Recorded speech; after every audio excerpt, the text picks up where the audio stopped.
Assalamualaikum warahmatullahi wabarakatuh. Perkenalkan, di sini saya sebagai kelompok 6 akan mempresentasikan mengenai materi tentang integrasi numerik.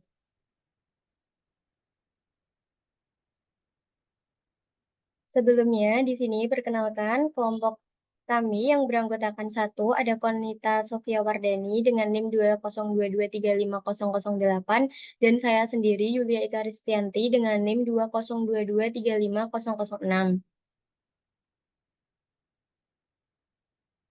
Selanjutnya, kita akan belajar mengenai terapan integral dalam bidang sains dan rekayasa.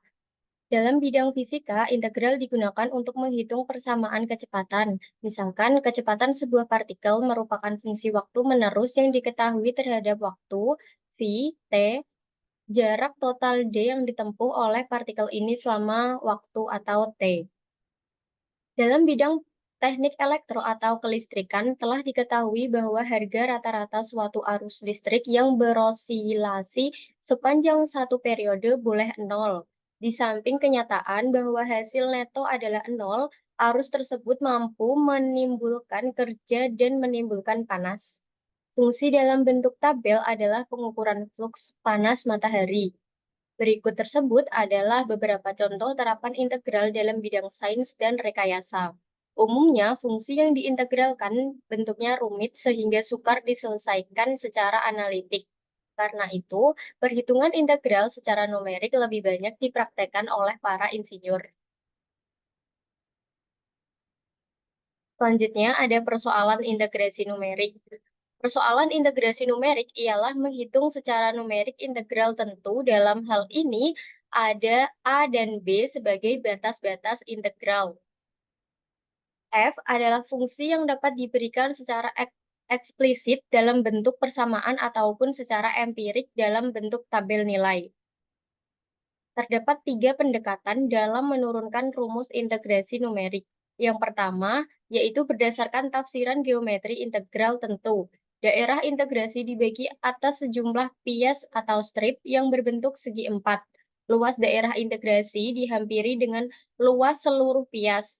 Rumus dalam bab ini digolongkan ke dalam metode pias. Yang kedua, ada berdasarkan polinom interpolasi. Di sini, fungsi integran atau f(x) dihampiri dengan polinom interpolasi Pn x. Selanjutnya, integrasi dilakukan terhadap Pn x karena polinom lebih mudah diintegralkan ketimbang mengintegralkan f(x). Fungsi integral numerik yang diturunkan dengan pendekatan ini digolongkan ke dalam metode Newton-Cotes, yaitu metode yang umum untuk menurunkan rumus integrasi numerik. Yang ketiga, sama sekali tidak menggunakan titik-titik diskrit. Sebagaimana pada kedua pendekatan di atas, nilai integral diperoleh dengan mengevaluasi nilai fungsi pada sejumlah titik tertentu di dalam selang 1-1,1, mengalikannya dengan suatu konstanta, kemudian menjumlahkan keseluruhan perhitungan. Selanjutnya ada metode pias. Metode pias adalah daerah integrasi dibagi atas sejumlah pias atau strip yang berbentuk segi empat. Luas daerah integrasi dihampiri dengan luas seluruh pias. Kaidah integrasi numerik yang dapat diturunkan dengan metode pias adalah yang pertama ada kaidah segi empat atau rectangle rule. Yang kedua ada kaidah trapesium atau trapezoidal rule. Yang ketiga ada kaidah titik tengah atau midpoint rule. Dua kaidah pertama pada hakikatnya sama, hanya cara penurunan rumusnya yang berbeda. Sedangkan kaidah yang ketiga, kaidah titik tengah merupakan bentuk kompromi untuk memperoleh nilai hampiran yang lebih baik. Selanjutnya ada metode Newton-Cotes. Metode Newton-Cotes adalah metode yang umum untuk menurunkan kaidah integrasi numerik. Polinom interpolasi menjadi dasar metode Newton-Cotes. Gagasannya adalah menghampiri fungsi f(x) dengan polinom interpolasi Pn(x). Di sini dengan rumus I sama dengan integral dengan batas AB f(x) dx sama dengan integral dengan batas AB Pn(x) dx. Dari beberapa kaidah integrasi numerik yang diturunkan dari metode tersebut, tiga di antaranya yang terkenal adalah satu, kaidah trapesium atau trapezoidal rule, Yang kedua ada kaidah Simpson sepertiga atau Simpson sepertiga rule. Yang ketiga ada kaidah Simpson 3/8 atau Simpson 3/8 rule. Sebagai catatan, kaidah trapesium sudah diturunkan dengan metode Piast. Metode Newton-Cotes memberikan pendekatan lain, yaitu penurunan kaidah trapesium. Lalu ada singularitas. Kita akan kesulitan menghitung integrasi numerik apabila fungsi tidak terdefinisi di X sama dengan T. Dalam hal ini, A lebih kecil daripada T dan lebih kecil daripada B. Misalnya dalam menghitung integrasi dengan rumus integral dengan batas 1 sampai 0 cos X per akar X dx.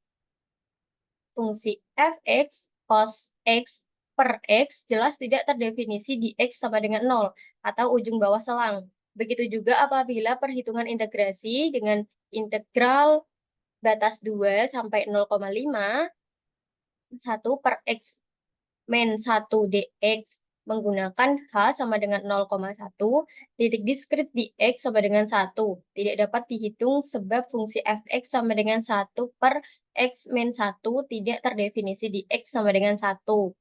Fungsi yang tidak terdefinisi di X sama dengan T untuk A, anggota dari T, anggota dari B, dinamakan fungsi singular.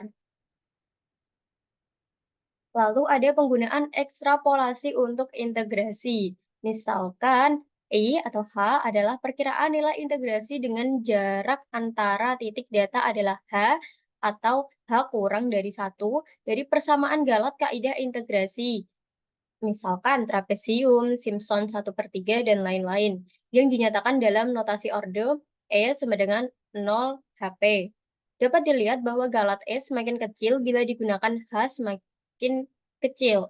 Nilai sejati integrasi adalah apabila H sama dengan 0, tetapi pemilihan H sama dengan 0 tidak mungkin kita lakukan di dalam rumus integrasi numerik sebab ia akan membuat nilai integrasi sama dengan 0.